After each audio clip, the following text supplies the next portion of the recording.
गौरव जी। हरिवंश राधा। श्री हरिवंश राधा राधा। महाराज जी, आपके चरणों में कोटि कोटि प्रणाम। महाराज जी, श्री जी व आपकी कृपा से मैं थोड़ा सा नाम जप करता हूँ। जब मैं किसी को व्यर्थ की बातें या वार्तालाप करते देखता हूँ तो मन करता है कि इनको समझाऊं कि ये भी नाम किसका जप है? करें। हाँ प्रभु, नहीं, गलत है ये सिद्धांत। ये गलत सिद्धांत है। इससे आप आगे नहीं बढ़ पाओगे। मन को समझाओ।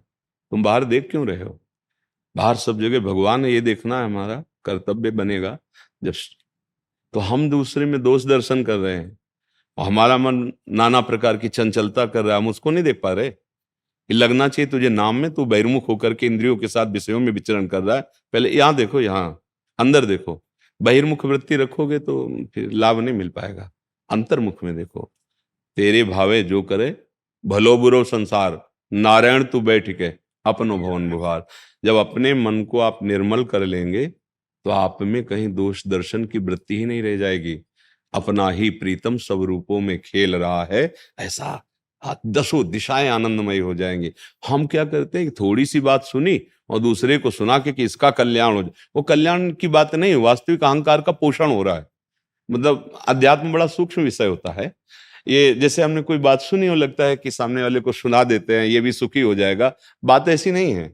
बात उसमें अपने अहम का पोषण करना है। अगर उसको सुखी करने की बात और दिखाई दिया कि ऐसा है तो हम और भजन बढ़ाएंगे और उसको संकल्प करेंगे कि इसका स्वभाव बदले। उपदेश से ज्यादा भजन काम करेगा। भजन पर अभी हमारी स्थिति नहीं है ना।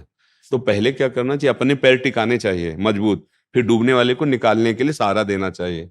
आप तो खुद डूब रहे हैं और आप दूसरे को तैरना आता नहीं, प्रबल प्रवाह में बह जाओगे। अभी अभी क्या है?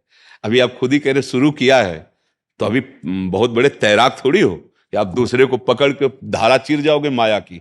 बहुत कठिन है। इसलिए क्या करें? पहले हम मजबूत पैर, हमारी निष्ठा, हमारा भाव, हमारी जितेंद्रियता, हमारा मनोनिग्रह बिल्कुल हमारे हाथ में है। अब चलो। जब चलोगे तो कोई सुधारने लायक ही नहीं दिखाई देगा। क्योंकि सब में अपना प्रीतम दिखाई देगा तो सुधारने लायक ही नहीं रह जाएगा। बात ये बनेगी बच्चा। तो इसलिए हमारी प्रार्थना है, मन की हर एक वृत्ति पर दृष्टि रखो और गुरुदेव उपदिष्ट नाम मंत्र आदि जो भी मिले उसको खूब जपो।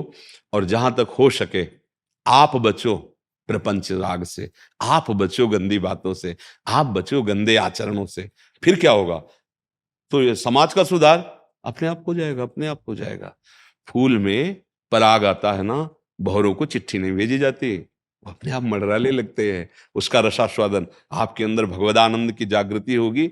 जिसकी तरफ देख लोगे, छू लोगे, बोल दोगे, सतरति सतरति सा लोकांतार्यति, उसमें इतनी सामर्थ्य आ जाती है, उसका संकल्प काम करता है। अगर आपके अंदर भजन नहीं है, आपके अंदर स्वयं वो आचरण नहीं जो उपदेश कर रहे हैं, एक एक भी प्रभाव किसी पे नहीं पड़ेगा, नहीं पड़ेगा। क्योंकि सब में सच्चिदानंद भगवान है। आप दंभ कर रहे हो, स्वयं में वो आचरण नहीं। मन में जो चल रहा है वही आचरण में है, वही वाणी में है। तो जरा सा बोलोगे तो प्रभाव पड़ जाएगा। मन कुछ और है, आचरण कुछ और है, वाणी में कुछ बोल रहे, कुछ प्रभाव नहीं पड़ेगा। तो तालियां बजेंगी, मनोरंजन होगा आपका भी और उनका भी। लेकिन सत्संग होता है मन भंजन।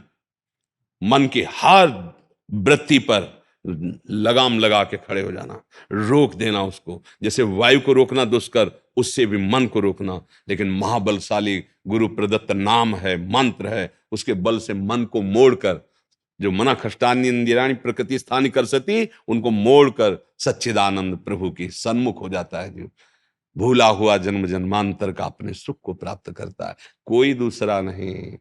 वही एक सच्चिदानंद भगवान घट घट में व्याप्त है। बस मुझे ये देखना है, मुझे मेरी गलती सुधरनी है। मेरी गलती सुधरी के सब मंगलमय प्रभु है, दूसरा कोई नहीं। मत्ता पर तरम नान्यत किंचिदस्ति धनंजय, मेरे सिवा किंचन मात्र कोई वस्तु नहीं। यह है ज्ञान। वासुदेवा स्वरमित सम आत्मा सुदुर्लभ, यह है ज्ञान। ये बात समझ लीजिए। समझ गए?